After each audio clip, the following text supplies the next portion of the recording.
Ako, magtatanong lang, totoo bang sinabi mo to, Garcia? Kasi ang daming kumakalat na fake news ngayon, nakita ko lang to. Kaya tinatanong natin, totoo bang sinabi mo to, Garcia? Kasi kung sinabi mo ito, isa ka pa. Basahin natin. George Garcia ng COMELEC, pinag-aaralan ang pagsasampa ng kaso laban sa mga nagpakilalang ex-Marines. Gawin mo na magkalabasan ng ebidensya at maglaban kayo sa korte under oath. Pero kung ako nga sa'yo, tanggapin mo yung hamon ni Depensor. Public hearing, under oath kayo pare-parehas na magkaalaman. Kung duwag ka, kasi ito importante to eh. This is very, very important more than anything else. Bakit? Kasi COMELEC to. At may mga nanalo like the likes of Bam Aquino, Kiko Pangilinan, Tito Soto, sila Pinky Lacson, wala sa survey. Lalong-lalo na ito si Kiko at saka si Bam. Wala sa survey, biglang nanalo. Nag-number 2 pa. Kaya importante na sinasabi, ito'y tumanggap ng mali-maleta. So,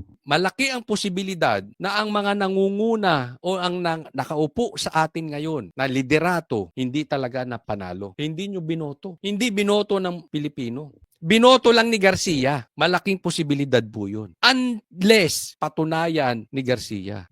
Kung meron man nahaharap sa public hearing, etong mama na to ang isa sa pinaka-importante humarap at imbestigahan. Dahil nakakatakot po yan. Senador, uupo 6 na taon, hindi naman nanalo. Congressman, uupo, hindi naman nanalo. Alisin na natin ang botohan. Baka sa 2028, eto pa rin animal ang nakaupo. Tapos hindi niya papatunayan na hindi siya tumanggap ng pera. Bay, delikado yun. Magkakaproblema tayo dahil ang tiwala ng taong bayan sa eleksyon mawawala. Hindi na masusunod ng taong bayan. Kasi kung nagpanalo kayo nang hindi naman panalo, ibig sabihin, mandato ni Garcia yan. Hindi yan mandato na ng taong bayan. Kaya kung totoo itong sinasabi mo, sige, tuluyan mo, magdemanda ka. Better yet, kung hindi man yan totoo, magkaroon kayo ng public trial. Sumama ka, huwag kang duwag. Patunayan mo na hindi ka tumanggap ng maleta. Otherwise, yung mga binanggit ko, lalo na yung wala sa survey, tapos biglang nanalo,